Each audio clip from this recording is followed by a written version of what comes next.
The surveyor saw the tail boom first.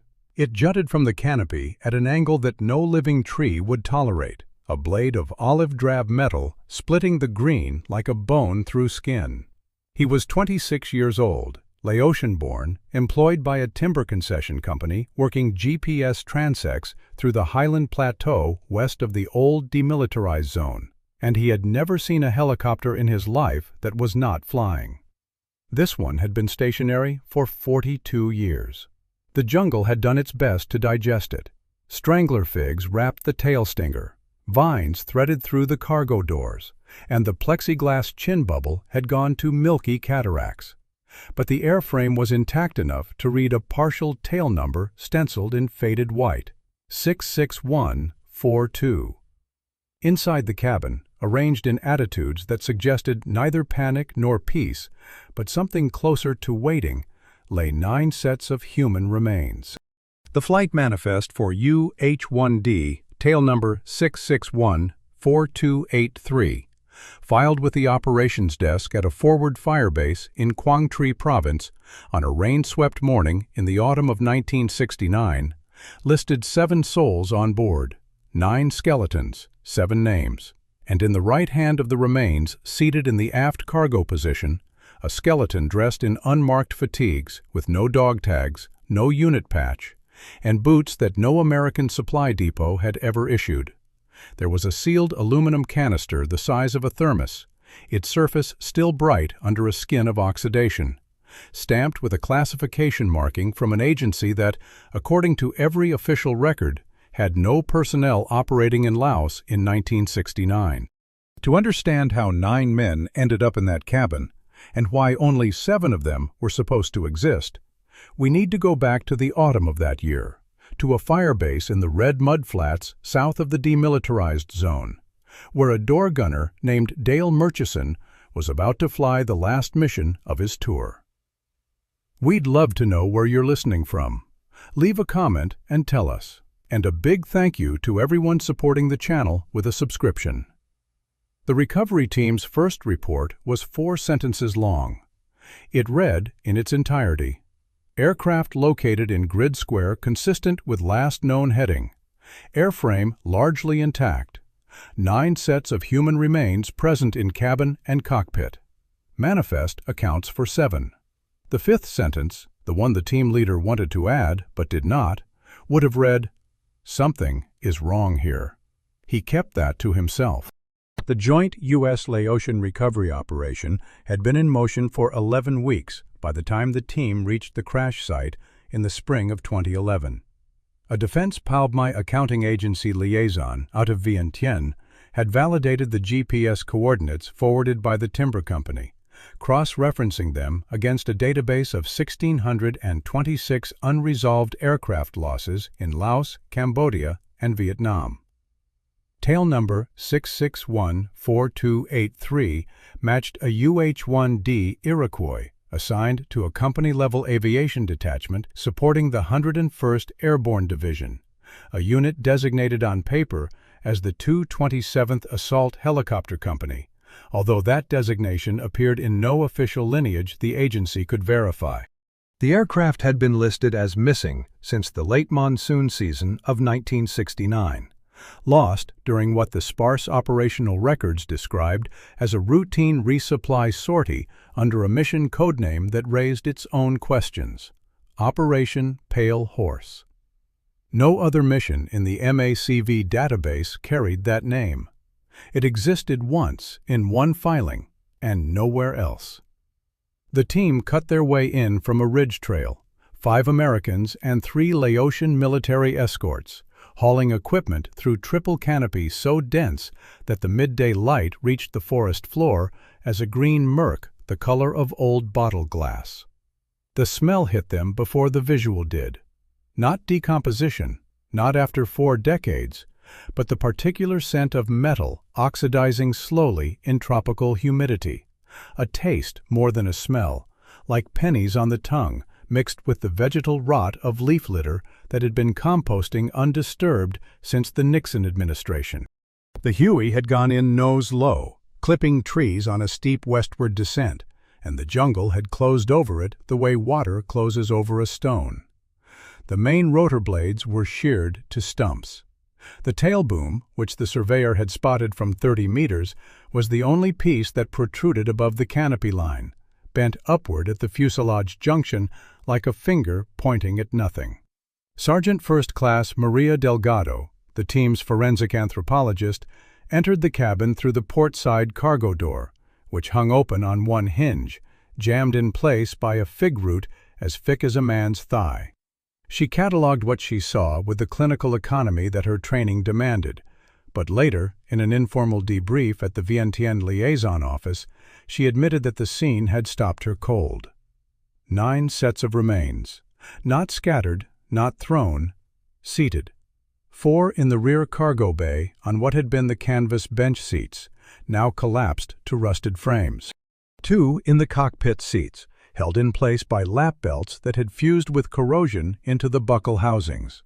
1 on the cabin floor between the pilot seats, folded forward at the waist. And 2 more in the starboard cargo bay, seated side by side, in a posture that Delgado described as deliberate. Those 2 were different from the others in ways that were immediately visible. Their fatigues had no insignia, no branch tape, no name tape, no unit patch, no rank. Their boots were wrong. The leather was a shade darker than U.S.-issue jungle boots, the sole pattern unfamiliar, and the eyelets were a type of brass hardware that Delgado had never seen on American military footwear. Neither skeleton wore dog tags. Between them, on the rusted remnants of the bench frame, lay small items that Delgado bagged individually. A corroded wristwatch with a face too damaged to read, a leather wallet so degraded it was functionally soil, and a single aluminum canister. The canister was remarkable. Roughly 8 inches long, 2 inches in diameter, sealed at both ends with threaded caps that had been tightened with enough force to deform the threading slightly. It was the kind of waterproof container used for transporting classified documents in the field, microfilm, code sheets, one-time pads. Delgado had seen similar canisters in training photographs, but never in a recovery context. Its surface, once she wiped away the layer of calcium deposits and organic residue, was still legible. A classification stamp, partially obscured, that appeared to read a series of alphanumeric characters followed by an agency abbreviation she did not recognize. Below the stamp, a serial number had been engraved, not printed, into the aluminum.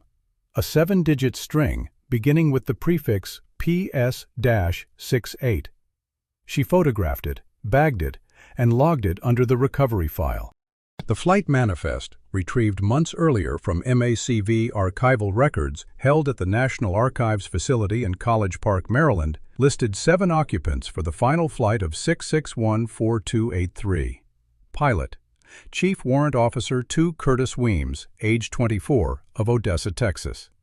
Co-pilot: Warrant Officer 1 Roy Thibodeau, age 22, of Houma, Louisiana. Crew Chief and Door Gunner: Specialist 4 Dale Murchison, age 20, of Rolla, Missouri. Passengers: 5 infantrymen from a platoon attached to a firebase resupply rotation, names and ranks listed, serial numbers matching. 7 men, 7 names. The manifest was signed by the operations officer and countersigned by the company commander. It was clean, official, and complete. And it was wrong by 2. The partial after-action review recovered from a subfile in the MACV archives, a document so deeply buried in the cataloging system that the archivist who located it described its filing as either accidental or intentional misdirection, consisted of 11 pages, of which pages 3 through 7 were missing. The surviving pages, 1, 2, and 8 through 11, described the mission in language that was boilerplate except for a single anomalous entry on page 8, a parenthetical reference to an unscheduled passenger pickup at a grid coordinate that did not correspond to any known landing zone, firebase, or outpost in the area of operations. The reference gave no names. It gave no unit. It gave no authorization code. It simply noted, in the clipped syntax of a staff officer summarizing events after the fact, 2 additional personnel embarked at grid, redacted, purpose and authority not verified at time of boarding. Delgado sealed the recovery site and requested an extended forensic examination window. Her team would spend the next 3 weeks in the jungle, extracting remains and cataloging artifacts under tarps rigged against the rain that fell every afternoon with the regularity of an artillery schedule. At night, lying in her hammock at the base camp 200 meters from the wreck, she could hear the insects singing in the canopy above the Huey, a sound so dense and mechanical it resembled radio static, as if the jungle itself were transmitting on a frequency no one had tuned in 42 years. She kept returning to one image in her mind: the 2 extra skeletons, seated side by side, their postures identical, their hands resting in their laps. One detail she had not yet included in her report, because she was not sure how to phrase it. The skeleton on the starboard side, the one holding the canister, was wearing boots that, upon closer inspection, had stitching patterns and sole construction consistent with Eastern European manufacture. Boots that had never been inside a U.S. supply chain. Boots that suggested the man wearing them, whoever he was, had come from somewhere else entirely. And the question that Delgado could not answer, the question that would pull investigators across 3 continents and 42 years of deliberately tangled records, was the simplest one of all. If those 2 men were not on the manifest, and their boots were not American, then who put them on that helicopter? And why did no one come looking for them when it never came back? There is a photograph, black and white, slightly overexposed, that shows the crew of 661-4283 standing in front of their aircraft on a packed earth revetment at a forward operating base the men called Firebase Copperhead. The base sat in the red laterite flats south of the DMZ in Quang Tri Province, close enough to the border that on clear mornings the crew chief claimed he could see the smoke from North Vietnamese cooking fires rising above the tree line to the north. The claim was almost certainly an exaggeration, but no one challenged it, because at Firebase Copperhead, exaggeration was the currency of sanity. In the photograph, 3 men stand with the easy slouch of soldiers who have been in country long enough to stop posing for cameras. On the left, Curtis Weems, the pilot, a rangy Texan with a sunburn that never quite healed, his flight helmet tucked under one arm, and his chicken plate, the ceramic chest armor that aviators wore over their flight suits, hanging unbuckled, the straps dangling. Weems had arrived in country in the spring of 1969, a replacement pilot fresh from Fort Rucker, with 112 hours of Huey time in his logbook. By autumn, he had accumulated over 600 hours of combat flight time, and his logbook entries had developed the terse quality of a man who no longer found it necessary to describe what he saw each day. He wrote tail numbers, times, grid coordinates, fuel loads. He stopped writing about the missions themselves around the time of his 200th hour. Beside Weems in the photograph stands Roy Thibodeau, the co-pilot, a compact Cajun from the Bayou country south of New Orleans, whose accent was so impenetrable that radio operators at brigade headquarters had twice requested he be taken off the net during fire missions. Thibodeau grinned at the camera in every photograph that survived the war, a reflex that his crewmates understood was not cheerfulness, but a kind of muscular tic, the face doing something with the tension that the body could not discharge. He had been in country 4 months longer than Weems and had already been shot down once, a hard auto-rotation into a rice paddy near Hue that had earned him a bruised spine, a replacement aircraft, and a reputation for calm under circumstances that did not warrant it. Thibodeau carried a Zippo lighter that he had bought from a street vendor in Da Nang, engraved with a phrase he claimed was Cajun French, but which no one could verify. Laissez les morts parler. Let the dead speak. He flicked it open and shut constantly, a habit that drove Weems to quiet distraction. the click-snap of the lid punctuating every idle moment on the flight line like a metronome made of brass. The third man in the photograph is Dale Murchison. He stands slightly apart from the others, one hand resting on the M60 machine gun mounted in the Huey's portside doorframe, the other holding a can of something. Sea-ration fruit cocktail most likely, based on the color of the label. Murchison was the crew's door gunner and, in the informal hierarchy of a Huey crew, the man most likely to be both indispensable and overlooked. He had arrived at Copperhead in the summer of '69, a draftee from a small town in the Ozarks who had been assigned to aviation after washing out of an infantry advanced individual training course because of flat feet. The Army, in its inscrutable wisdom, had decided that a man whose arches could not survive a 30-mile road march was perfectly suited to sit in the open door of a helicopter traveling at 110 knots through hostile airspace, feeding belts of 7.62 into a machine gun that vibrated hard enough to rattle his teeth loose. Murchison adapted. He became, by the accounts of the men who flew with him, a reliable and steady gunner.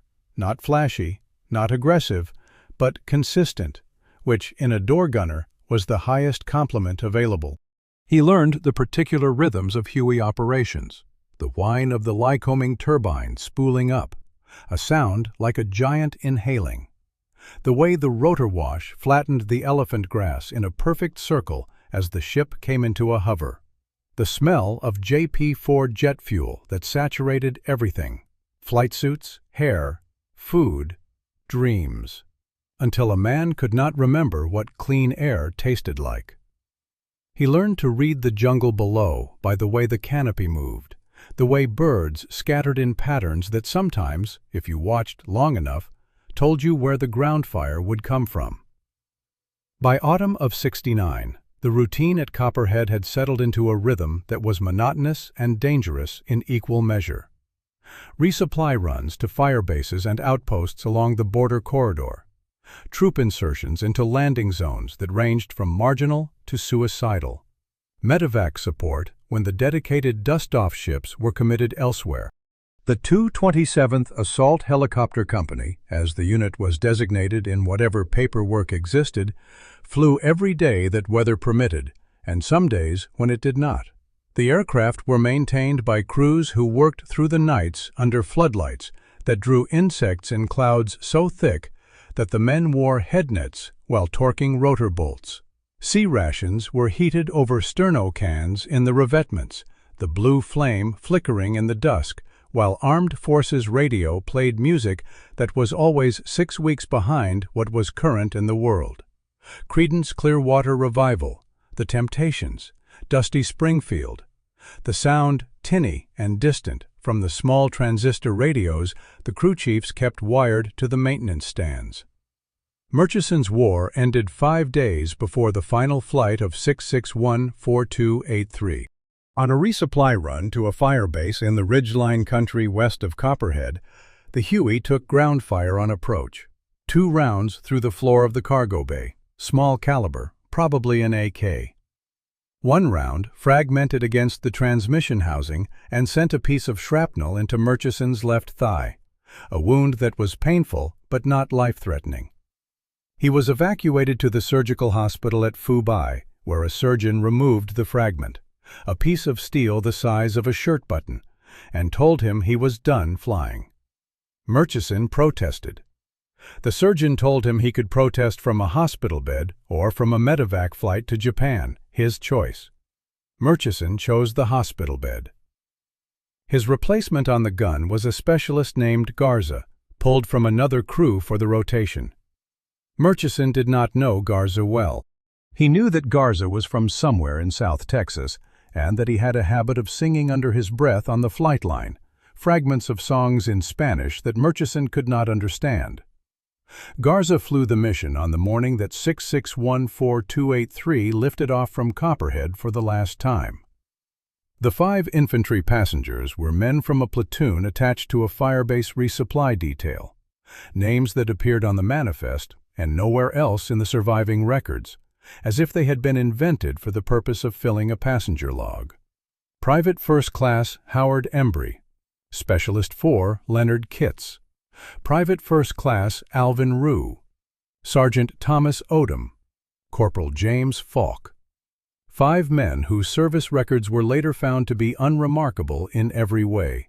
Enlistment dates, training assignments, unit transfers, all perfectly ordinary, all perfectly documented, all perfectly useless for understanding what happened on that aircraft. 7 men flew out of Firebase Copperhead that morning. The weather was marginal. Low ceiling, intermittent rain, visibility less than 2 miles. The mission was logged as a standard resupply run to a patrol base in the foothills west of the firebase, a 30-minute flight each way, nothing unusual. The Huey lifted off at a time that the operations log recorded as 07:45 and disappeared into the overcast heading west. It never arrived at the patrol base. It never returned to Copperhead. It was never seen again. Not by any friendly unit, not by any search aircraft, not by anyone, until a Laotian surveyor looked up through the canopy 42 years later and saw a tail boom pointing at the sky. But Dale Murchison, lying in a hospital bed at Phu Bai with a drainage tube in his thigh and a ceiling fan clicking overhead in the humid dark, heard something 3 days after the crash that he would carry for the rest of his life. A major he had never met walked into the ward, leaned close to Murchison's bed, and said in a voice pitched below the hearing of the man in the next cot, "You were not on that aircraft. You do not know the passengers. If anyone asks, the crew was Weems and Thibodeau and Garza. 3. That is all you know." Murchison asked, "What about the others?"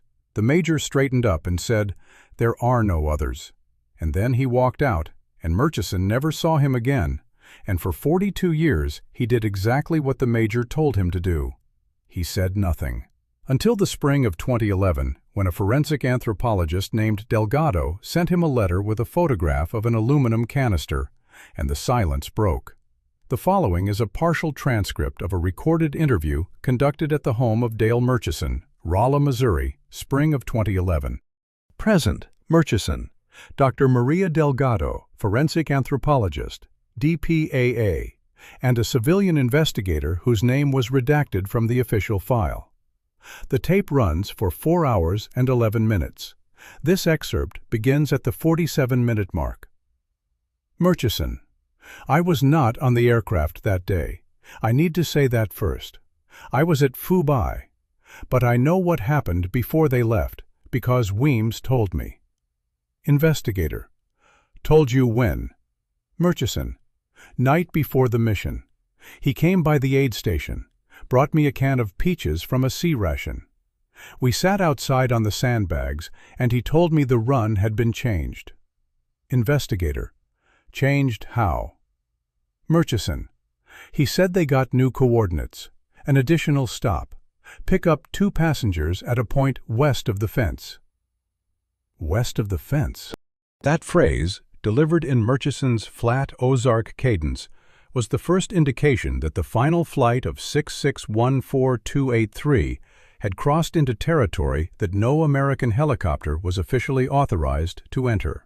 The fence was pilot slang for the Laotian border, the line beyond which U.S. military operations were, at that time, publicly denied by the government and privately conducted by units whose existence was a matter of flexible interpretation. West of the fence meant Laos, and no routine resupply run had any business going to Laos. Murchison described the night before the mission in the sensory language of a man who has replayed a memory 10,000 times and worn its edges sharp instead of smooth. The smell of the hospital compound at Phu Bai, diesel generator exhaust and antiseptic, and the thick, sweet scent of mildew growing in the canvas walls. The weight of the humidity that made his hospital gown stick to his skin like a wet paper bag. The sound of Weems flicking Thibodeau's Zippo open and shut as he talked, click, snap, click, snap. The rhythm of a man thinking aloud. Weems told Murchison that the coordinates for the pickup had come through the operations officer at Copperhead, relayed from someone at Brigade, relayed from someone above brigade. Nobody at company level had the authority to authenticate the order, but nobody at company level was willing to question it either.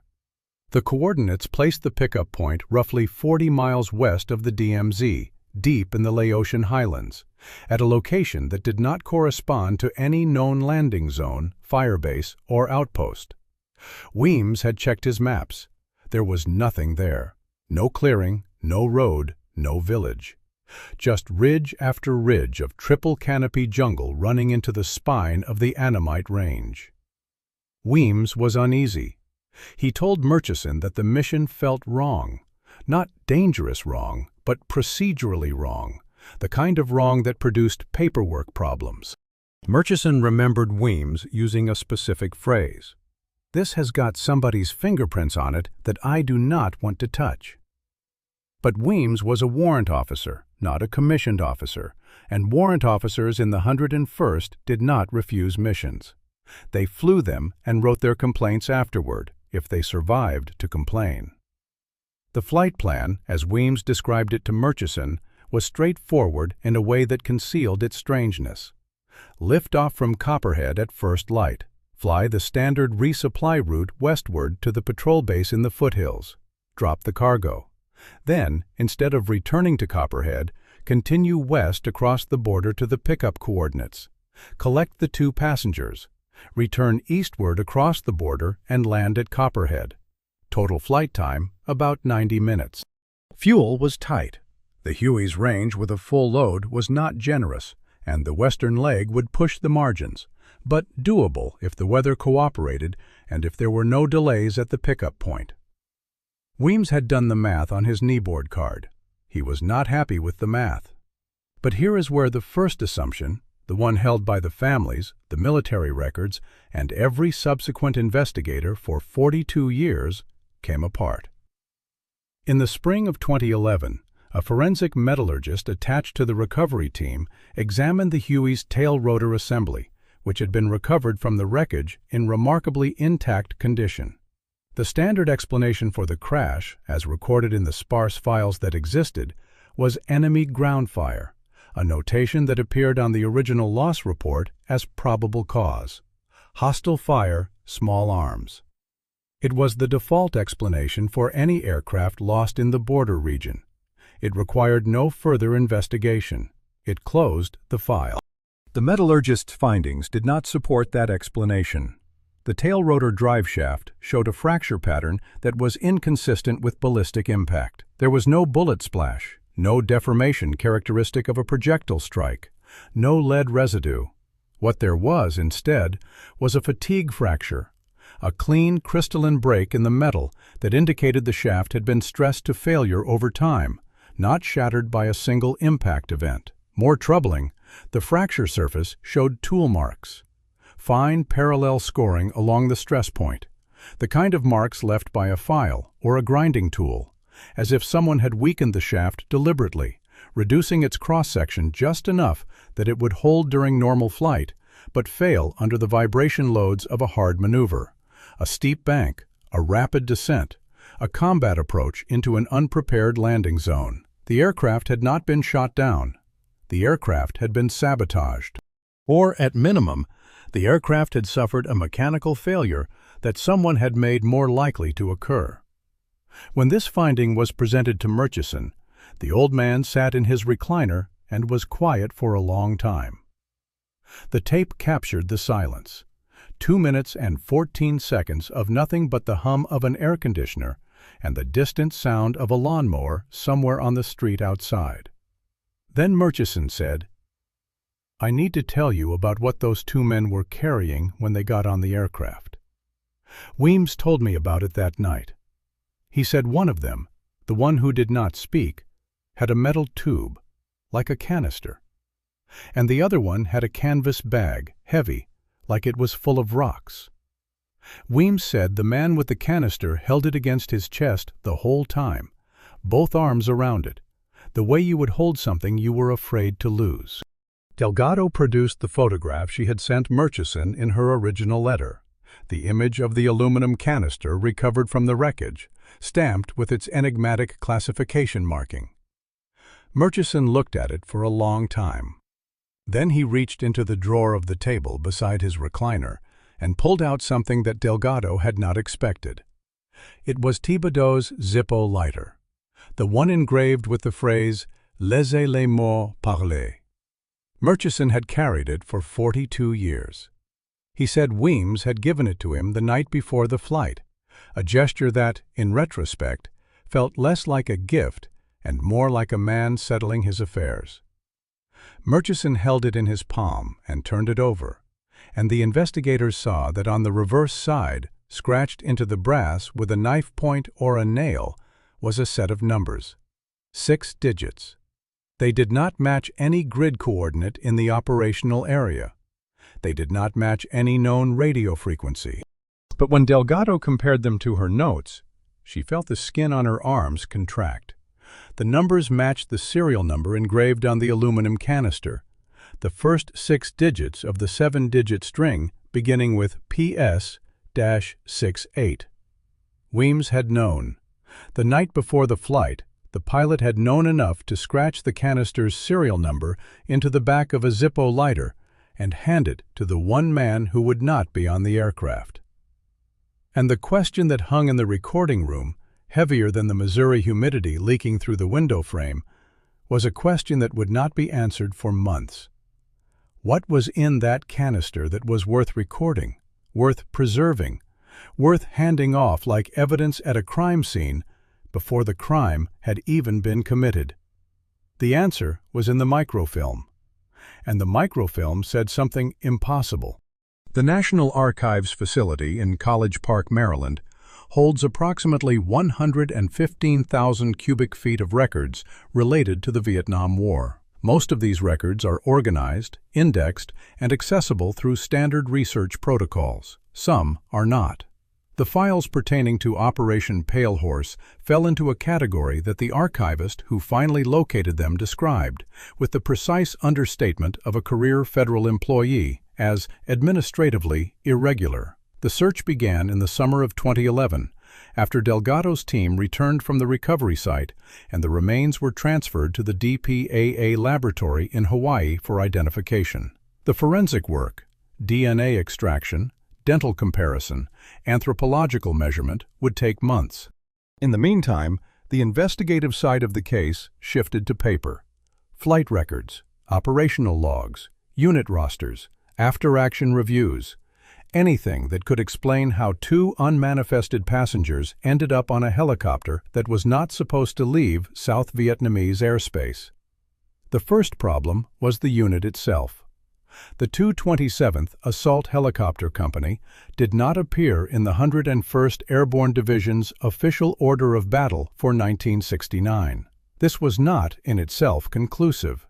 Unit designations in Vietnam were frequently shuffled, consolidated, and redesignated, and the record-keeping at division level was inconsistent enough that gaps were common. But the absence was notable.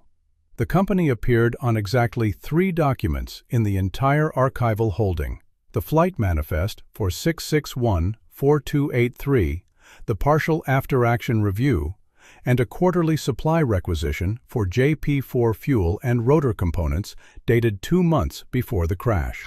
In every other record, personnel rosters, operation summaries, command chronologies, morning reports, the 227th did not exist. An investigator named Leland Pruitt, a civilian contractor working under the DPAA's analytical branch, spent 4 months tracing the paper. Pruitt was a former Army intelligence analyst who had spent his post-military career in the quiet, meticulous world of archival research, a man who found satisfaction in the archaeology of filing systems. He described the Pale Horse records as having been groomed, a term he used with deliberate precision, meaning that someone had gone through the archives at some point and removed or reclassified specific documents with enough care to make the gaps look like ordinary bureaucratic neglect rather than intentional concealment. The missing pages of the after-action review, pages 3 through 7, had been physically cut from the binding. Not removed, cut. The remnants of the page edges were still visible in the spine, trimmed close with a razor or a very sharp pair of scissors. Pruitt followed the threads that remained. The supply requisition gave him a logistics code, which led to a depot in Cam Ranh Bay, which led to a fuel consumption report that listed 6614283's monthly flight hours for the 3 months preceding the crash. The hours were unremarkable, consistent with a standard resupply rotation, except for 2 entries in the final month. On 2 separate days, the aircraft logged flight times that exceeded the duration of any mission on the daily operation schedule. Each excess was approximately 45 minutes. 45 minutes, at the Huey's cruise speed of 90 knots, represented roughly 67 nautical miles of additional flight. Enough to cross the Laotian border, conduct a pickup, and return. The aircraft had made the same westward run before. The final flight was not the first trip across the fence. It was at least the 3rd. Pruitt also found the canister's trail, or what was left of it. The serial number, PS-68-00472231, traced to a procurement contract issued in fiscal year 1968 by the Defense Supply Agency for a batch of 500 waterproof document containers, aluminum construction, classified material specification. The contract had been funded, the containers manufactured by a metalworking firm in Connecticut, and delivery scheduled for the 2nd quarter of '68. But the delivery records showed something unusual. The entire batch had been marked as administratively canceled before shipment. Canceled, meaning the order was voided and the product was, in theory, never delivered. Yet here was container number 47231, recovered from a crashed helicopter in the Laotian jungle, very much delivered, very much real, and very much holding something that someone had wanted to keep sealed for decades. The funding trail dead-ended at a budget line item that had been classified, reclassified, and finally redacted in a document that Pruitt found in a supplemental file at the National Archives Annex in Suitland. The budget line was associated with a program designator that Pruitt recognized from his intelligence career, not by name, but by format. It was a Signals Intelligence Program code, and Signals Intelligence in Laos, in 1969, was the province of agencies that operated outside the normal military chain of command. Pruitt wrote a summary of his findings and submitted it to the DPAA case file. His summary was 14 pages long and ended with a recommendation that the investigation be escalated to include a formal records review by the National Security Council's declassification staff. The recommendation was noted. It was not acted upon.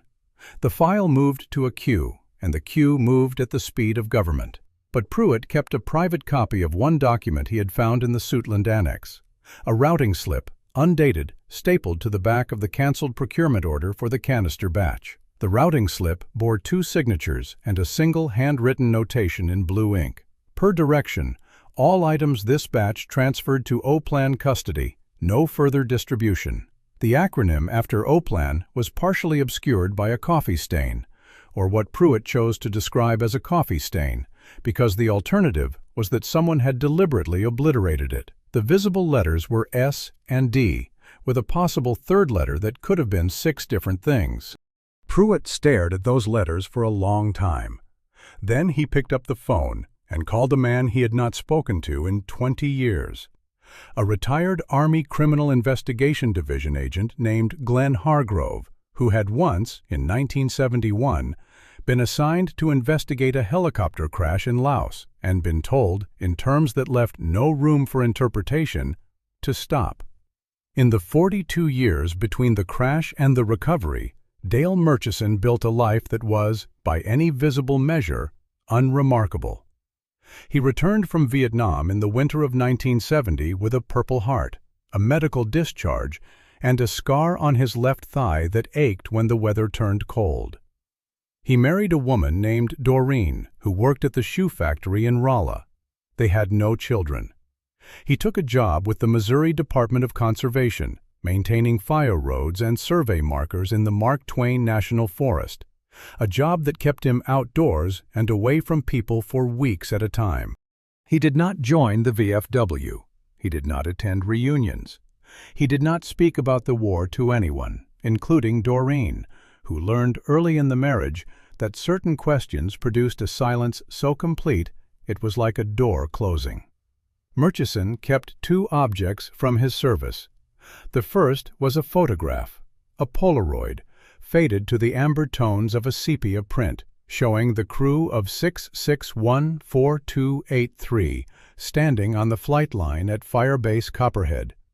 Weems, Thibodeau, and Murchison, squinting into the flat white light of an overcast monsoon morning, the Huey behind them still dripping from the overnight rain, its olive-drab skin dark with moisture.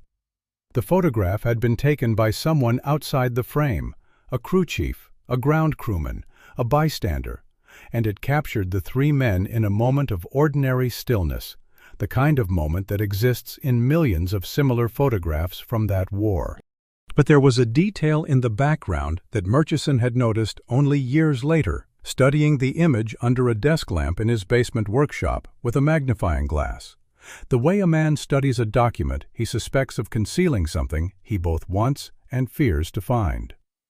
Behind the tail boom of the Huey, partially obscured by the aircraft's fuselage, two figures were visible. They were not part of the crew. They wore fatigues without insignia, no branch tape, no rank, no patch. One of them was carrying something at his side, held close to his body. The image was too degraded and too small to determine what the object was, but its shape was cylindrical, and its size was approximately 8 inches long. The second object was the Zippo lighter, Thibodeau's lighter, with its engraved Cajun motto and the 6-digit serial number scratched into the reverse. Murchison kept it in the drawer of his bedside table, wrapped in a piece of the oily rag he used to clean his deer rifle. He never used it to light anything. He picked it up sometimes, late at night when sleep was difficult, and turned it over in his fingers, feeling the weight of the brass and the rough edges of the scratched numbers, and listened to the click-snap of the lid in the dark. When Delgado's letter arrived in the spring of 2011, Murchison was 71 years old. The letter was formal, brief, and carefully worded. It informed him that human remains had been recovered from a crash site in Laos, consistent with the loss of UH-1D tail number 6614283. It requested his cooperation with an ongoing identification effort. It included a photograph of the aluminum canister. Murchison looked at the photograph for a long time. Then he called Doreen into the room and told her, for the first time in their marriage, that there was something he needed to talk about. Doreen sat in the chair across from him and waited. Murchison described the photograph carefully. Not the canister, but the other photograph, the Polaroid, the one in the frame on his workbench. He described the two figures in the background. He described what Weems had told him about the unscheduled stop. He described the major at Phu Bai who had told him to forget. And he described the weight he had carried since 1969. Not guilt exactly, because he had done nothing wrong, but a kind of obligation, the unbearable weight of knowing something that you have been instructed not to know, the corrosive pressure of silence held for decades. Doreen listened. When he was finished, she asked, "What are you going to do?" Murchison said, "I am going to answer the letter." The interview that followed, the one from which the transcript excerpts in the previous chapter were drawn, took place over 3 days in late spring. Delgado and the civilian investigator sat in Murchison's living room, a small wood-paneled space with a window air conditioner that hummed against the heat, and a shelf of hunting trophies, whitetail antlers, mostly, that watched the proceedings with the glazed patience of things that had been dead a long time. Murchison spoke slowly, in the measured cadence of a man who had rehearsed what he was going to say, not for the interview, but for 42 years of internal monologue. He described Firebase Copperhead. He described the routine. He described Weems and Thibodeau and the daily rhythm of resupply flying in the border country, the pre-dawn briefings in the operations hooch with coffee so strong it could have been used as paint thinner, the weight of the flak jacket across his shoulders, The way the red laterite dust worked into every seam and pocket of his clothing until his fatigues were the color of dried blood. He described the night before the mission with a specificity that Delgado found both convincing and troubling. Convincing because the details were too granular to fabricate. The particular brand of sea-ration peaches that Weems brought to the hospital, the sound of a generator cycling in the compound, the smell of the drainage tube in his thigh. Troubling because memory, after 42 years, is not evidence. It is narrative. It is a story that the mind has told itself so many times that the telling and the truth have become indistinguishable, and the question of which details are real and which have been added, polished, or rearranged by decades of silent rehearsal is a question that no forensic method can answer. Murchison described the moment Weems gave him the Zippo lighter. It was late, past midnight. The generator had cycled off, and the only light in the ward was the red-filtered bulb above the duty nurse's station. Weems sat on the edge of Murchison's cot, smelling of JP4 and cigarette smoke and the particular sour tang of a man who has been sweating in the same flight suit for 3 days. He held out the lighter and said, "Hold on to this for Roy. I have a feeling he is going to want it back." Murchison took it. Weems left. The next morning, Murchison heard the Huey lift off, the sound traveling through the walls of the ward, the turbine whine rising to the distinctive chop of the rotor blades biting air, a sound that he could identify from a mile away, the way a mother identifies her child's cry. It was the last time he heard that aircraft. Murchison paused in the interview and reached into the drawer of his side table. He brought out the Polaroid photograph and laid it on the coffee table between the investigators. Then he pointed to the background of the image, to the 2 figures standing behind the Huey's tail boom. "There they are," he said. "Those are the 2 men. One of them is holding the canister. I did not know what it was then. I know what it is now." Delgado leaned forward and studied the photograph with a magnifying glass. The figures were small, blurred, caught in mid-stride. One was slightly taller than the other. The taller figure appeared to be carrying a cylindrical object at waist height, held against his hip. The shorter figure had a canvas bag slung over one shoulder, the bag heavy enough to pull the strap taut. Delgado asked, "When was this photograph taken?" Murchison said, "The morning before the flight, the day before they left." So the 2 unmanifested passengers had been at Firebase Copperhead at least 24 hours before the mission. They had been on the base. They had been visible, standing on the flight line, close enough to the aircraft to be captured in a casual Polaroid. Someone had brought them there. Someone had housed them. Someone had fed them. And no one, not the company commander, not the operations officer, not any of the dozens of soldiers who walked that flight line every day, had filed a single piece of paper acknowledging their presence. Delgado asked Murchison if he remembered seeing the 2 men himself. Murchison was quiet for a moment. Then he said, "I was in the hospital. I was not there. But Weems saw them. He told me they arrived the day before on a different helicopter, not one of ours. He said they did not speak to anyone. They stayed in a hooch near the operations shack, and the operations officer brought them food." Weems said the operations officer looked nervous the whole day, like a man sitting next to a bomb he cannot see.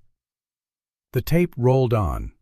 Outside, in the small Missouri town, the late afternoon light turned golden, and the shadows of the oak trees lengthened across the lawn. Murchison talked until his voice grew hoarse, and then he reached into the drawer again and brought out the Zippo lighter and held it in his palm, turning it over, the scratched numbers catching the light from the window. He asked Delgado a question that she could not answer. He asked, "Did they suffer? When the helicopter went in, did they die fast, or did they sit there?" Delgado told him the truth, which was that she did not know. The position of the remains suggested that the impact, while severe, had not been instantaneously fatal for all occupants. Some of the skeletons showed fracture patterns consistent with survivable injuries. Whether anyone had been alive after the crash, and for how long, was a question the bones could not answer. Murchison nodded. He closed his fist around the lighter and looked out the window at nothing. Then he said something that Delgado recorded but did not include in her official report, because it was not evidence, it was not testimony, it was something else entirely. He said, "I was supposed to be on that aircraft. Garza took my seat. Garza died in my seat. And for 42 years, I have been carrying a dead man's lighter, and I do not know if Weems gave it to me because he wanted to save something, or because he already knew none of them were coming back." The tape ran out. Delgado replaced it, and when the next reel began, Murchison was holding the Polaroid photograph again, pointing at the two figures in the background and saying, "I want to know who they were. I want to know their names. Whoever they were, they died on that helicopter with my friends, and somebody owes them the dignity of a name." The microfilm, when it was finally developed, would offer something close to an answer. But the answer raised more questions than it resolved, questions that would keep investigators awake at night and keep Murchison staring at the ceiling of his small house in Rolla, Missouri, turning the Zippo lighter over and over in his fingers, click, snap, in the dark. The canister was opened in a controlled environment at a Defense Intelligence Agency laboratory in Northern Virginia in the autumn of 2011. The procedure was filmed. The technician who performed the extraction wore nitrile gloves and used a strap wrench to break the seal on the threaded cap, which required more force than expected. The threads had not corroded but had been cross-threaded slightly during sealing, as if the person who closed the canister had been in a hurry or had been working in poor conditions. When the cap came free, a faint hiss of pressurized air escaped, evidence that the seal had held for 42 years. Inside, wrapped in a sleeve of treated paper that was still dry and intact, was a single roll of 16mm microfilm, approximately 36 inches long. The film was in remarkable condition. The canister's seal had protected it from moisture, heat, and biological degradation.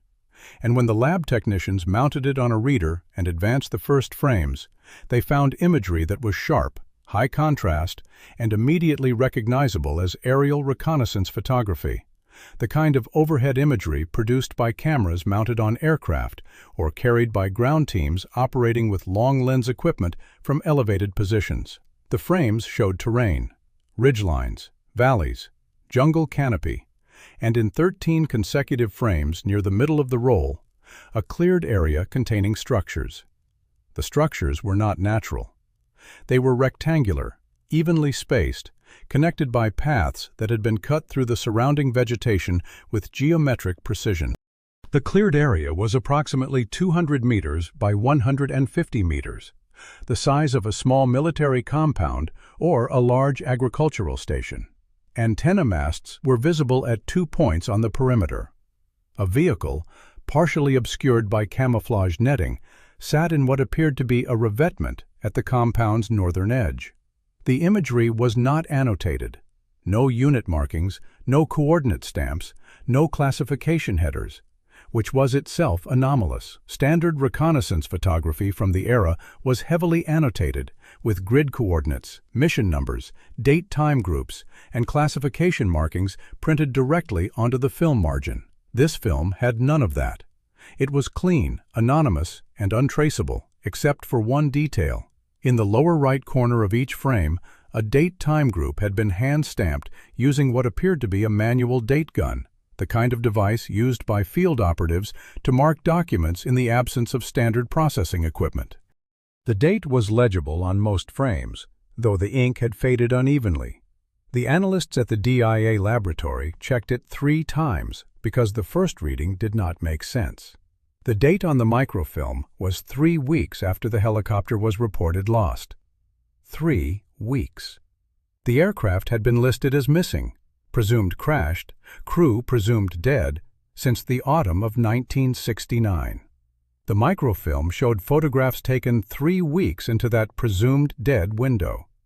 Either the photographs had been taken by someone else and placed in the canister after the crash, which was impossible since the canister had been sealed inside a wreck that no one had visited in 42 years, or someone on that aircraft had survived the crash, taken reconnaissance photographs of a facility in the Laotian highlands, loaded the film into the canister, sealed it, and then died inside the helicopter.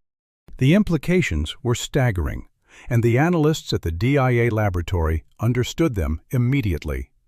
If anyone had survived the crash, the timeline of events changed completely. The crash was no longer an endpoint. It was an interruption. The mission, whatever the mission was, had continued after the aircraft went down. Someone had walked out of that wreckage, traveled to the facilities shown in the photographs, conducted a reconnaissance operation, returned to the helicopter, and sealed the evidence in a waterproof container before dying in the cabin alongside 8 other sets of remains. Or, and this alternative was even more troubling, the helicopter had not crashed when the official record said it did. The aircraft had remained operational for at least 3 weeks after its reported loss, flying missions, collecting intelligence, operating in Laos under conditions that had been deliberately concealed from the normal chain of command. The loss report had been filed prematurely, or falsely, and the actual crash had occurred later, after the mission was complete or compromised. Neither explanation was comfortable. Both required accepting that the official record of the aircraft's fate was, at minimum, incomplete, and at maximum, a deliberate fabrication. The facility in the photographs was never identified. Analysts at the DIA compared the imagery against every known installation in the Laotian highlands, NVA logistics bases, Pathet Lao camps, CIA-supported Hmong positions, Royal Lao Army outposts, and found no match. The terrain features were consistent with several possible locations in the Highland Plateau, but without coordinates or annotations, a precise fix was impossible. The antenna masts suggested a signals collection capability, a listening post, perhaps, or a communications relay. But the structures were too large and too permanent for a typical field intelligence site. Whatever the facility was, it was not small, it was not temporary, and it was not supposed to be there. 3 frames near the end of the roll were overexposed, washed to a uniform white, as if the film had been deliberately exposed to light. These were the critical frames, the ones that analysts believed would have shown the facility's identifying features in greatest detail.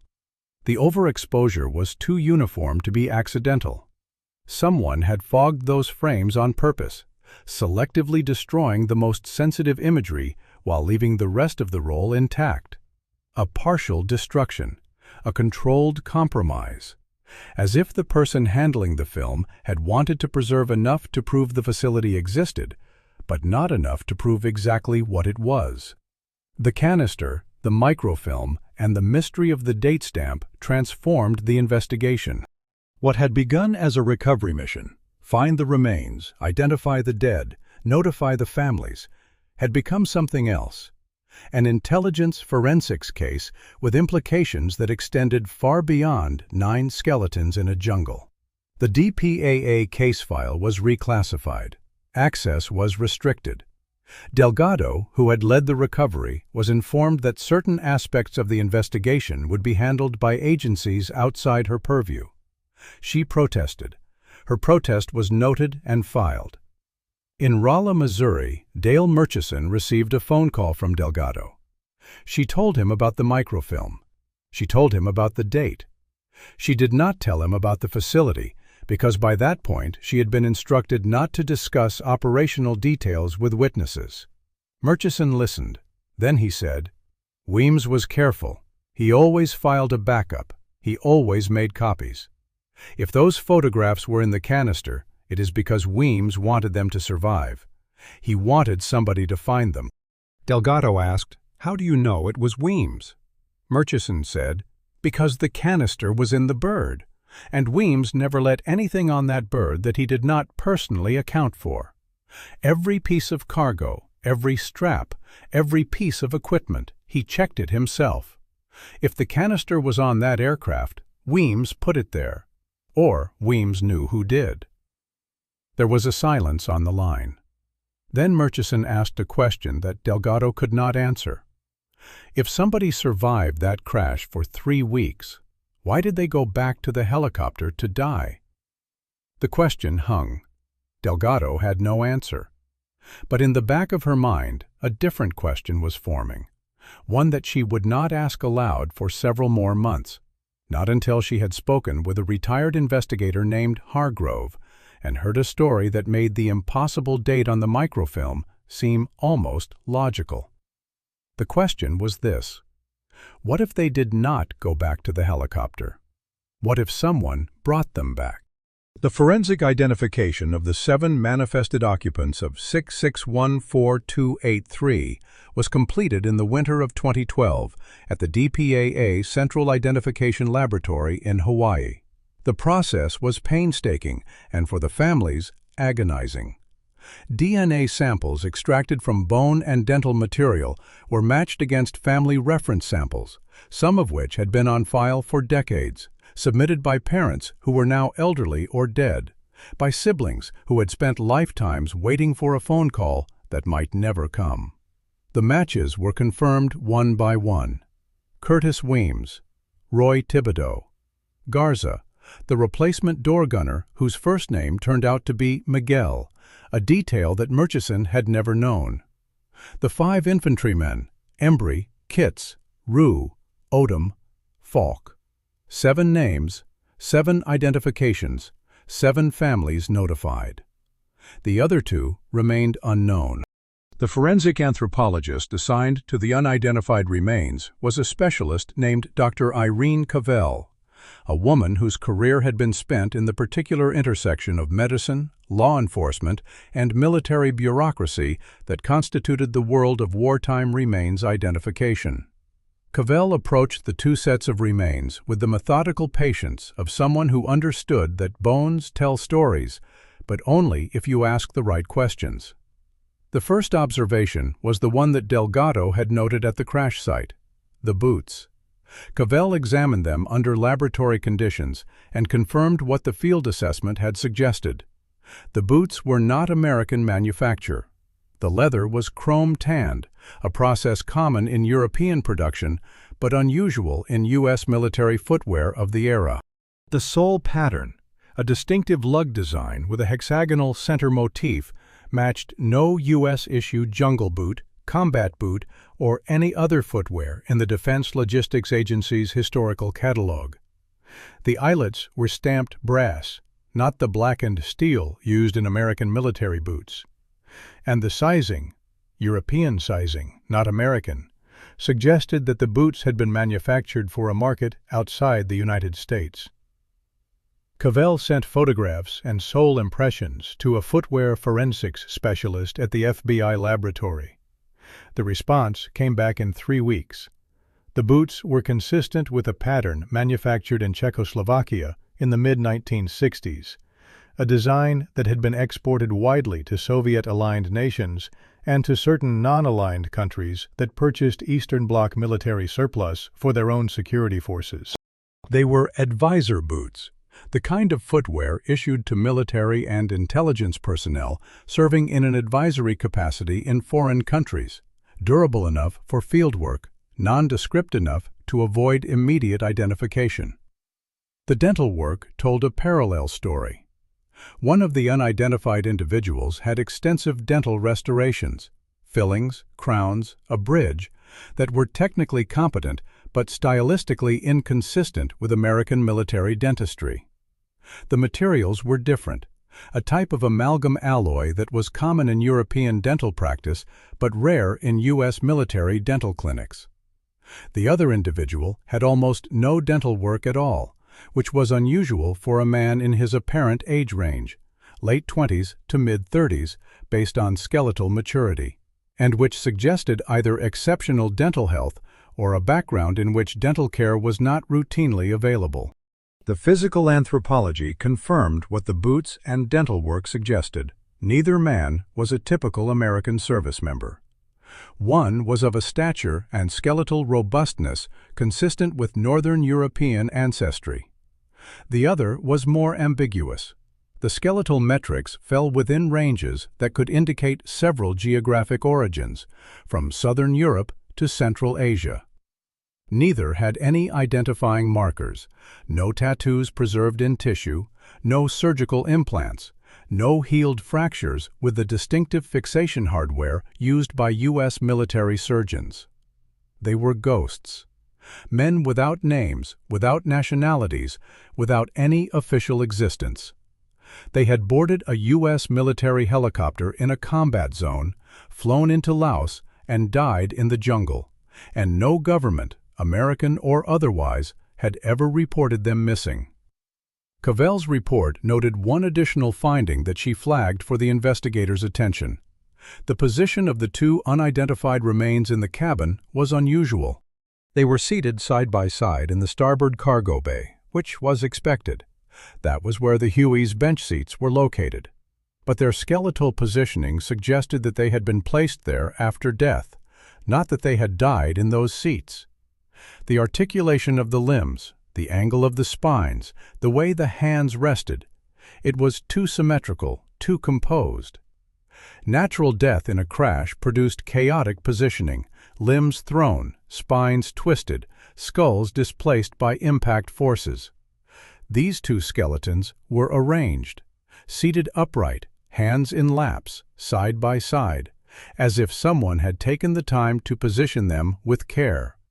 Someone had been alive in that helicopter after the crash, alive long enough to arrange the dead. This finding intersected with the microfilm's impossible date stamp in a way that Cavell found deeply unsettling. If someone had survived the crash and operated in the area for 3 weeks, long enough to photograph the facility on the microfilm, then that same survivor had also, apparently, returned to the aircraft and arranged at least 2 of the bodies before dying or being killed. The arrangement was deliberate. It was not triage. It was not survival behavior. It was something else. A gesture, perhaps, or a message, or simply the last act of a person who had nothing left to do but impose order on the unorderable. Cavell submitted her report. It was absorbed into the growing case file, now classified at a level that restricted access to a handful of investigators. The families of the 7 identified men received their notifications, their remains, their folded flags. The 2 unknown men received nothing. They remained in the laboratory, catalogued under case numbers, their bones stored in archival boxes on steel shelving in a climate-controlled room in Hawaii, waiting for someone to claim them. No one did. But the boots, the Czech-made Eastern European advisor-issue boots, pointed in a direction that no one on the investigative team was authorized to pursue. If the 2 men were not Americans, then who had sent them? What government, what agency, what program had placed 2 foreign operatives on a U.S. military helicopter flying an illegal mission into Laos? And if their own government had sent them, why had that government never asked for them back? Murchison, when he was told about the boots, said nothing for a long time. Then he said, "Weems told me one of them spoke with an accent, not English, not French, something he did not recognize. Weems said the man spoke maybe 10 words the entire time, and every word sounded like it cost him something." The investigators asked which man, the tall one or the shorter one. Murchison closed his eyes and said, "The one with the canister, the one who held it like it was the most important thing in the world. He was the one who spoke." And Weems said that when he spoke, the other one, the shorter one, looked at him like a man looks at his commanding officer, not a partner, a subordinate. Whatever they were not equals. On the desk between them, next to the tape recorder, the Zippo lighter sat with its lid open, the engraved words catching the overhead light. Laissez les morts parler. Let the dead speak. The dead were speaking, but they were speaking in a language that 42 years of silence and a filing cabinet full of redactions had made almost impossible to translate. Almost, because there was still one man alive who had heard the original words. His name was Glenn Hargrove, and in 1971 he had been told to stop listening. Glenn Hargrove kept a box in the closet of his home office in Fayetteville, North Carolina. A standard Army file box, olive drab, the kind that accumulated in the homes of career military men the way sediment accumulates at the bottom of a river, layer by layer, year by year, until the weight of it becomes part of the landscape. The box had been in that closet for 39 years. Hargrove's wife, Margaret, had asked him about it exactly once, early in their marriage, and had received an answer so flat and final that she never asked again. The box contained the working papers from a CID investigation that had been opened in 1971 and closed, by order, not by resolution, less than 4 months later. The case number was irrelevant. The subject line read, "Investigation into circumstances surrounding loss of rotary wing aircraft, Republic of Vietnam/Laos border region, autumn 1969. Possible irregularities in personnel accounting and flight manifest documentation." When Hargrove received the phone call from Leland Pruitt in the autumn of 2011, he went to the closet, took down the box, and sat with it on his desk for an hour before opening it. He told Pruitt later that the hour was not hesitation, it was preparation. He was 73 years old, and he had spent 39 of those years keeping a silence that he had never agreed to keep, only been ordered to. Hargrove had been a CID special agent in 1971, a captain, young, ambitious in the particular way of military investigators who believed that the system they served was, despite its flaws, fundamentally committed to accountability. He had been assigned the case through a routine tasking from the Provost Marshal's office at Long Bin. The case was flagged as a personnel accounting discrepancy, a euphemism so bland it practically begged to be ignored. An audit of casualty records at MACV headquarters had turned up an inconsistency.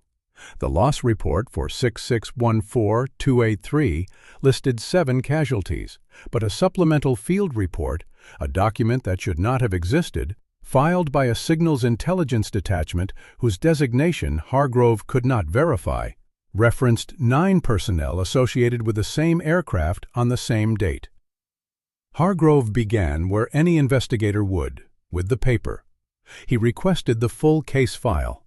He received the partial after-action review, already missing pages 3 through 7.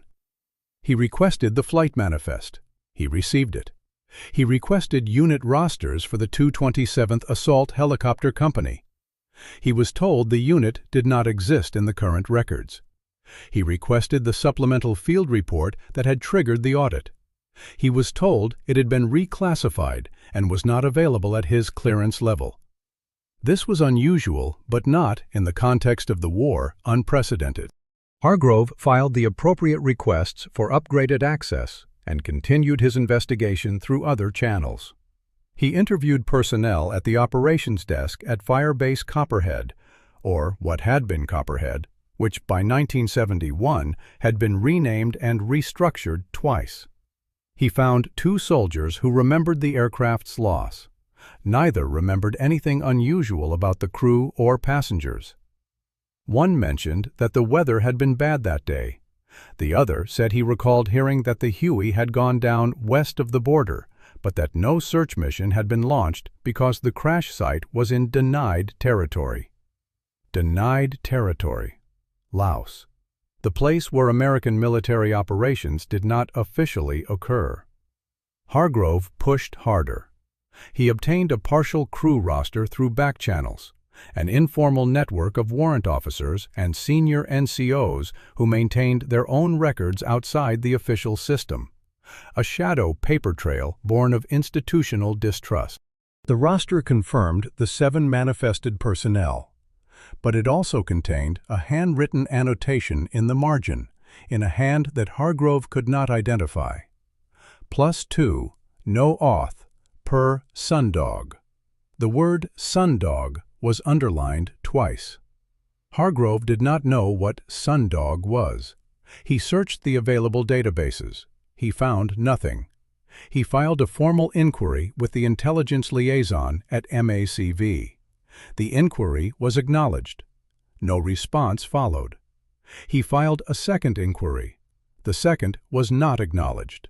He filed a third, this time through the Inspector General's office. 2 days later, a man in civilian clothes walked into Hargrove's office at the CID field station. The man did not give his name.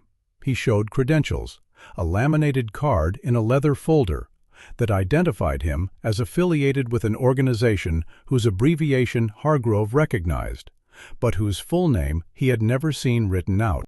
The man sat down across from Hargrove's desk, declined coffee, and spoke for approximately 4 minutes in a tone that Hargrove later described as courteous, precise, and terrifying. The man said, "Captain Hargrove, your investigation into the loss of tail number 6614283 is concluded. There were 7 personnel on that aircraft. The aircraft was lost due to hostile fire in the Republic of Vietnam. The 2 additional personnel referenced in the supplemental field report do not exist. The supplemental field report does not exist. The notation sundog does not exist. Your case file will be collected this afternoon and archived at a facility to which you will not have access. You will make no copies. You will file no further inquiries. You will discuss this matter with no one, including your chain of command, including the Inspector General, including your wife. This is not a request." Hargrove said, "And if I do not comply?" The man regarded him for a moment. Then he said, "Captain, those 2 passengers were never on that aircraft. That aircraft was never in Laos. If you continue this investigation, you will discover that your career has taken a direction that you did not choose and cannot reverse. Do you understand?" Hargrove understood. The man left. That afternoon, 2 enlisted soldiers arrived at Hargrove's office with a hand receipt and removed his case file. Hargrove signed the receipt. He kept his working papers, the notes, the annotations, the partial crew roster with the handwritten margin note, in a separate folder, which he took home that evening and placed in the olive drab box in his closet. He closed the investigation. He filed his final report, which stated that the personnel accounting discrepancy had been resolved through administrative review and that no further action was warranted. The report was accepted without comment. Hargrove made colonel before he retired. He spent 22 years in CID, investigating everything from narcotics trafficking to homicide.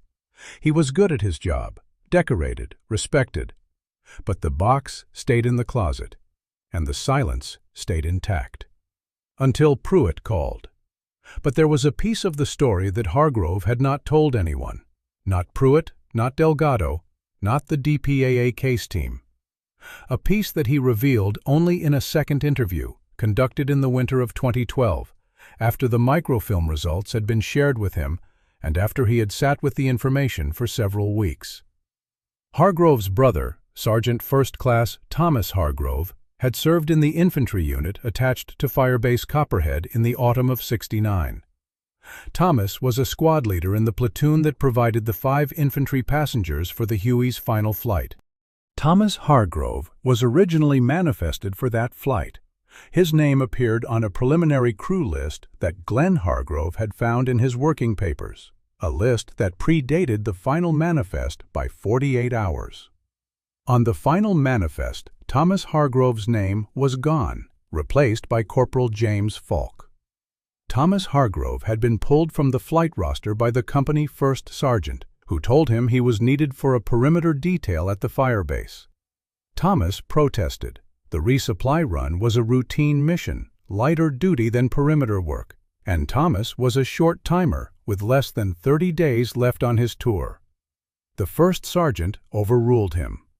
Thomas stayed at Copperhead. Falk took his seat. The helicopter disappeared. Thomas Hargrove went home to North Carolina. He never spoke about the substitution. He and Glenn never discussed it. Thomas died of a heart attack in 1994, 25 years after the crash, without ever knowing that his brother had spent 4 months investigating the aircraft that should have carried him to his death.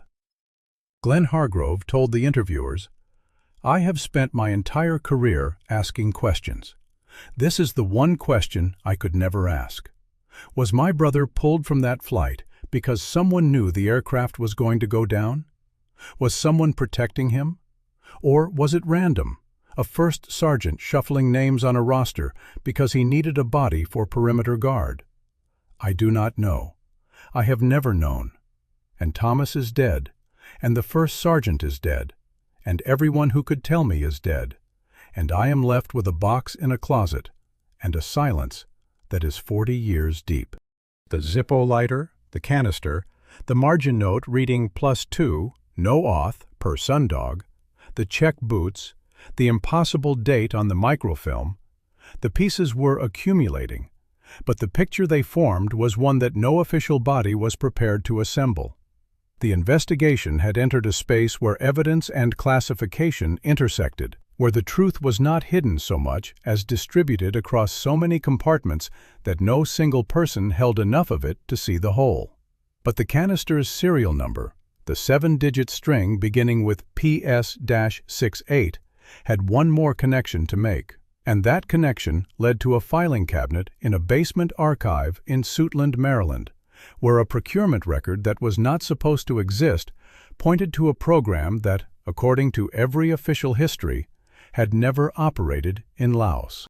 The basement archive at the National Archives Annex in Suitland, Maryland, smelled of old paper and damp concrete, a smell that Leland Pruitt had long ago learned to associate with a particular kind of truth that survives only in places where no one thinks to look. The annex held overflow material from the main archives facility in College Park. Boxes of records that were too voluminous to store in the primary building, too obscure to digitize, and too officially insignificant to destroy. It was the bureaucratic equivalent of an attic, the place where the government put things it did not want to deal with but could not bring itself to throw away. Pruitt had been given access to a specific set of records, procurement files from the Defense Supply Agency covering fiscal years 1967 and 68, the period during which the aluminum canister batch, serial numbers PS-68-0047001 through PS-68-0047500, had been ordered, manufactured, and then administratively canceled. The files were stored in 3 banker's boxes on a metal shelf in a corridor that ran beneath the annex's loading dock, a corridor so narrow that Pruitt had to turn sideways to pass between the shelving units. The fluorescent light above his work table buzzed with an irregular pulse that reminded him of the hum of a radio tuned between stations, receiving nothing but interference. The procurement contract was straightforward in its documentation and opaque in its purpose. 500 waterproof document containers, aluminum construction, conforming to specification MIL-C-22478, manufactured by the Hartwell Metalworks Company of Bridgeport, Connecticut. The contract value was modest, $87,000, a rounding error in the defense procurement budget. The funding source was listed as a program office with a designator that Pruitt recognized as belonging to a signals intelligence entity, not the National Security Agency itself, but one of the subordinate program offices that operated within the broader signals intelligence community and that managed specific collection operations in specific geographic areas. The program designator was a 5-character alphanumeric code that Pruitt wrote down carefully and then stared at for a long time, because he had seen a similar format before, years ago, in a briefing about intelligence operations in Southeast Asia that he had attended and been told to forget. The delivery records told the story of the cancellation. The 500 canisters had been manufactured, inspected, and prepared for shipment. The shipping order was dated April of '68. On the same date, a memorandum from the program office, a single page, classified, partially redacted in the version that Pruitt held, directed that the shipment be canceled and the canisters returned to the manufacturer for disposal. The reason given was administrative. Program restructuring, budget reallocation, requirement no longer valid. Standard language for a program that was being shut down or redirected. But the canisters had not been returned to the manufacturer. The shipping records from Hartwell Metal Works showed that the 500 units had been loaded onto a truck and signed for by a representative of the program office. A signature that was illegible, but accompanied by a printed name that had been crossed out with a single line of ink, as if the signer had changed his mind about being identified. The truck's destination was listed as a government warehouse in Northern Virginia. There were no further entries, no receiving records at the warehouse, no inventory logs, no disposition documents. The 500 canisters had left the factory and vanished into the procurement system like water into sand. Except for number 47231, which had turned up in a dead man's hands in the Laotian jungle 43 years later. Pruitt traced the routing slip he had found earlier, the one with the notation, per direction, all items this batch transferred to OPLAN custody. No further distribution. The coffee-stained abbreviation after OPLAN was, he now believed, most likely SD, though he could not prove it, and the difference between SD and other possible letter combinations represented the difference between several different agencies with very different mandates. He cross-referenced the program designator from the procurement contract against a declassified index of signals intelligence programs that had been released in fragments over the preceding 2 decades, mostly in response to Freedom of Information Act requests and congressional oversight inquiries. He found a match. Or rather, he found a partial match.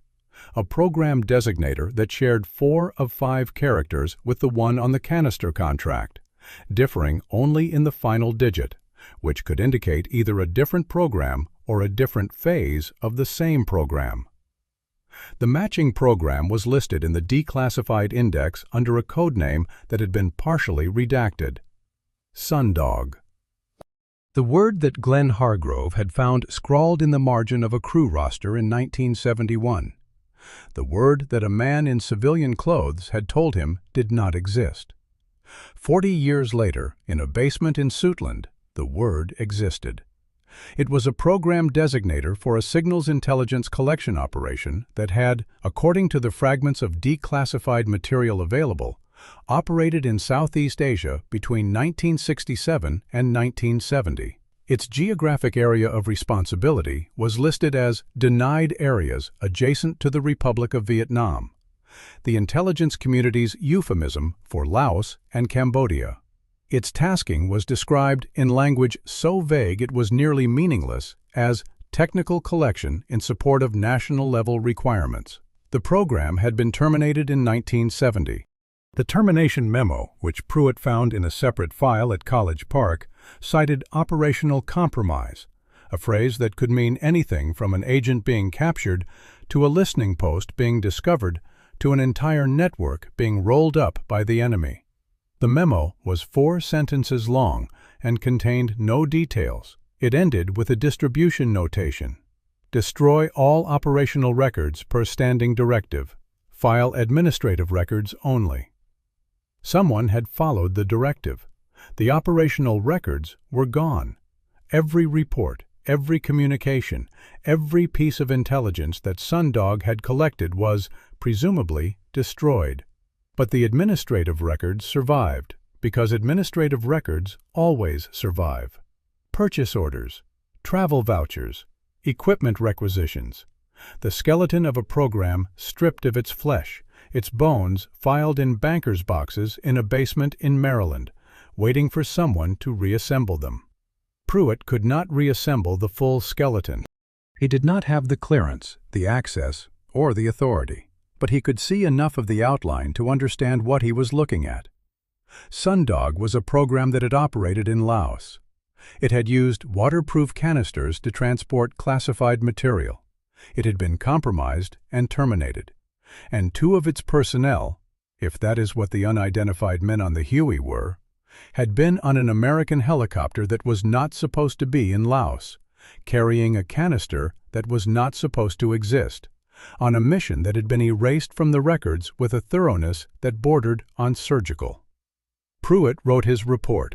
It was 23 pages long, dense with citations and cross-references, and concluded with a statement that was, for a man of Pruitt's temperament, remarkably direct. The evidence suggests that UH-1D tail number 66-14283 was tasked, on an unscheduled and unauthorized basis, to extract 2 personnel associated with a signals intelligence program designated Sundog from a position in the Laotian highlands. The aircraft was lost during or after this extraction. The 2 additional personnel were not manifested due to the classified nature of the program. Their identities remain unknown. The program's operational records have been destroyed per standing directive, and administrative records are insufficient to identify individual personnel. Unless additional records are located or a surviving participant provides testimony, the identities of the 2 unmanifested passengers may remain permanently unresolvable. He submitted the report to the DPAA case file. He included a recommendation that the case be referred to the Senate Select Committee on Intelligence for review. The recommendation was noted. Months passed. The file remained under review. The canister sat in an evidence locker in Virginia. The lighter sat in a drawer in Missouri. And in Fayetteville, North Carolina, Glenn Hargrove placed his olive drab box back in the closet, having finally given its contents to someone who might do something with them, and felt not relief, but the particular emptiness that comes from setting down a weight you have carried so long it has become part of your body. In the spring of 2013, the Defense POWMIA Accounting Agency issued a formal status report on the recovery of UH-1D tail number 6614283. The report was 17 pages long. It confirmed the identification of 7 sets of remains, listed by name and service number. It noted the recovery of personal effects, aircraft components, and miscellaneous items. It described the condition of the crash site and the methodology of the recovery operation.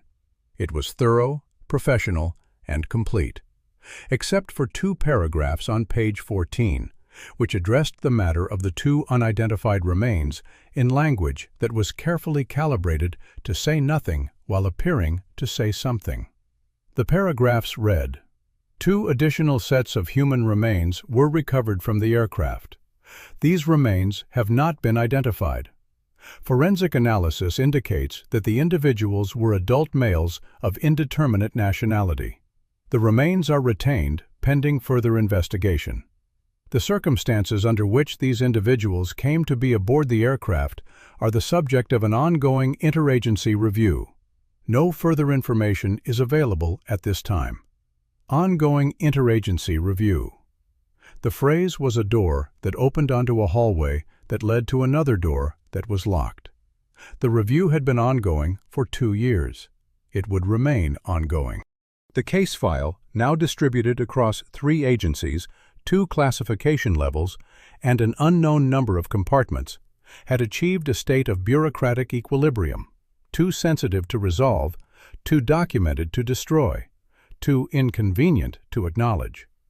It existed in the space between truth and silence that the government reserved for matters that could not be explained without explaining other things that were not permitted to be explained. The families of the 7 identified men received their dead. The ceremonies were quiet. Curtis Weems was buried in a small cemetery outside Odessa, Texas, with full military honors, 44 years after his last flight. Roy Thibodeau was interred in the family plot in Houma, Louisiana, the Cajun French of the graveside prayers mixing with the salt breeze off the bayou. Miguel Garza went home to South Texas. Embry, Kitts, Rue, Odom, and Falk went to their respective families, their respective towns, their respective graves. 7 men accounted for. 7 families notified.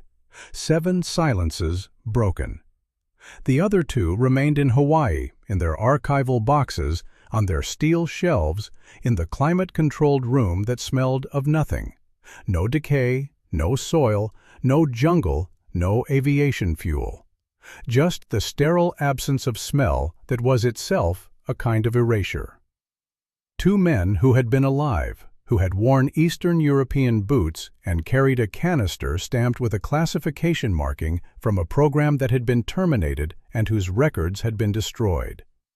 2 men who had boarded a helicopter in a combat zone, who had flown into a country where they were not supposed to be, and who had died in a crash that the official record insisted had occurred in a different country, on a different kind of mission, with a different number of people aboard. Pruitt retired from government service in 2014. He kept a copy of his report and a copy of the routing slip from Suitland. He did not publish them. He did not share them with journalists. He placed them in a filing cabinet in his home office and moved on to other things. Genealogy research mostly, the quiet satisfaction of tracing family lines through census records and immigration manifests. He told an interviewer years later that the Pale Horse case had taught him something about the limits of archival truth, that a filing system is not a memory, that a document is not a fact, and that the absence of a record is not the absence of an event. It is only the absence of a record. Hargrove died in the winter of 2016. He was 78. Margaret found the olive drab box in the closet and, following the instructions Glenn had left in his will, mailed it to the DPAA with a cover letter that said, "These are the working papers from a case my husband was ordered to close. He wanted them to be part of the file. He wanted the record to be complete." The DPAA acknowledged receipt. The box was logged, catalogued, and added to the case file. Whether anyone opened it and read the contents is not documented. Delgado returned to the crash site in the summer of 2012 on a follow-up survey to document the condition of the wreckage after the recovery operation. The Huey was still there, the airframe too heavy and too remote to remove, its skeleton visible now that the recovery team had cut back the vegetation. She stood in the cargo bay, empty of its dead, and looked at the rusted bench frames where 9 men had sat or been placed. The afternoon rain began, the drops hissing through the canopy in sheets, drumming on the aluminum skin of the helicopter with a sound that was almost musical, a hollow, metallic percussion that echoed inside the fuselage and made the aircraft seem, for a moment, alive. The smell of wet laterite rose from the jungle floor, rich and red and ancient. Insects resumed their chorus in the canopy above. The Huey sat in its crater of broken trees, rain running down its empty windscreen, and said nothing. The microfilm's impossible date remains unexplained. If someone survived the crash and operated in the area for 3 weeks, as the photographs suggest, then that person's final hours, the return to the helicopter, the arrangement of the dead, the sealing of the canister, represent an act of testimony. The canister was not an accident. It was a message, left by someone who understood that the official record would not tell the truth, and who placed the evidence in the one location where it might survive long enough for someone to find it. Who that person was, whether it was Weems or Thibodeau or one of the unnamed men or someone else entirely, is not known. The overexposed frames on the microfilm, the ones that would have provided the definitive identification of the facility, remain blank. The 3 frames that someone burned with light, leaving just enough to prove that something existed, but not enough to prove what. A deliberate calibration of revelation and concealment, as precise as the act of a man who knows he is about to die and chooses carefully what the living will be permitted to know. In Rolla, Missouri, Dale Murchison continued to live in the house where he had lived since 1971. Doreen died in 2015. After that, Murchison lived alone, with the hunting trophies and the window air conditioner and the small wood-paneled room where he had broken his silence. The Polaroid photograph remained on his workbench, in its frame, the two figures in the background still walking behind the Huey's tail boom, frozen mid-stride in a world that no longer existed. He kept the Zippo lighter in the drawer beside his bed. Some nights he took it out and held it, turning it over in his fingers, feeling the scratched numbers on the reverse. The serial number of a canister that had traveled from a factory in Connecticut to a warehouse in Virginia, to a dead man's hands in the Laotian highlands, to an evidence locker where it sat, sealed and catalogued, and officially under review. The lighter was warm from his hand. He flicked the lid open and shut, the old brass mechanism still precise, the click-snap marking time in the quiet house. A small sound in a large silence. Laissez les morts parler. Let the dead speak. Two men have no names. A canister has no origin. 3 frames of microfilm show nothing but white light. An aircraft that was never in Laos sits in the Laotian jungle, rusting in the rain. Murchison set the lighter on the nightstand and turned off the lamp. In the darkness, the house settled around him, the old wood speaking its own language of creaks and sighs. The window was open. Outside, the Missouri night was full of insects, their sound rising and falling in waves, a rhythm not so different from the jungle chorus that had sung over a crashed helicopter for 42 years, broadcasting on a frequency that no one had been listening to until now. Thank you for staying till the end. It truly matters. Every subscription, every like, every share gives us the strength to keep searching. Hit the bell to be the first to hear about new investigations. These stories were never meant to stay silent.